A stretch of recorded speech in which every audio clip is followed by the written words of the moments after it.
Hi விவாஸ்.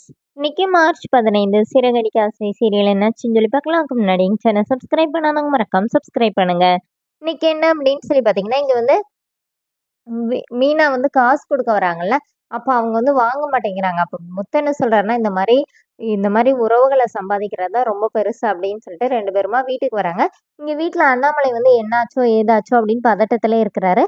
இவங்க ரெண்டு பேரையும் பார்த்தோன்னே என்னடா ஆச்சு அப்படின்னோடனே மாலையை கொண்டு சேஃபா சேர்த்துட்டோன்னே இப்ப விஜய் என்ன கேக்குறாங்கன்னா, ஆமா பெரிய ஃபாரின் ஆர்டர்னோடனே அவங்க சொல்லி முடிக்கிறதுக்குள்ள முத்து அவங்க என்ன சொல்ல வந்தாங்களோ அதெல்லாம் சொல்லி முடிச்சிடுறாரு.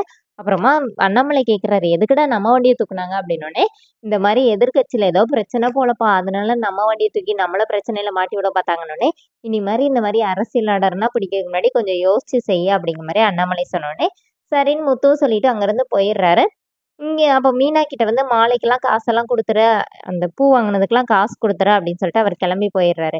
இங்க என்ன ஆகுதுன்னா, மீனா வீட்ல வேலை பார்த்துட்டு இருக்கும்போது, விஜயா சும்மா இல்லாம ரோஹிணிய வேற கூப்பிட்டு வச்சு, இந்த வீட்ல உனக்கு தாம்மா என் மேல பாசம் இருக்குது. நீ தான் எனக்காண்டி எல்லாமே செய்ற, காசெல்லாம் தர.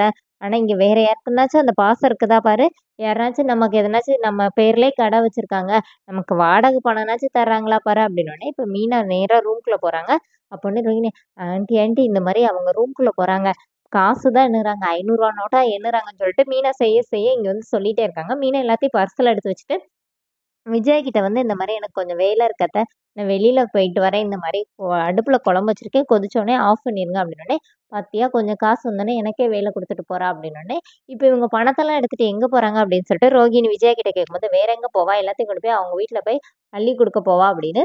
இங்க மீனா நேரா ஷெட்டுக்கு வராங்க. வந்து அவங்க முத்துவோட ஃப்ரெண்ட்ஸ் எல்லாம் பார்த்தா அவங்க கிட்ட விஷயத்த சொல்றாங்க. இந்த மாதிரி முத்துக்கு ஒரு கார் வாங்கலாம் இருக்கேன்னு சொல்லி அந்த காரை போய் பார்க்க போறாங்க. அப்ப செகண்ட்ஸ்ல வாங்குறதுக்கு 3,00,000 கேட்கறாங்க. மொதல் 80,000 கட்டணும். அதுக்கப்புறமா நீங்க டியூ கட்டிக்கலாம் சொல்றாங்க. மீனா கிட்ட 50,000 தான் இருக்குன்னு சொல்லி, நான் ரெடி பண்ணிட்டு சொல்றேனே அப்படின்னு சொல்லிட்டு இங்க வீட்டுக்கு வராங்க. வீட்டுக்கு வர வழியில அவங்க தங்கச்சியை பாக்குறாங்க. அப்ப அவங்க தங்கச்சி கிட்ட விஷயத்த சொல்றாங்க.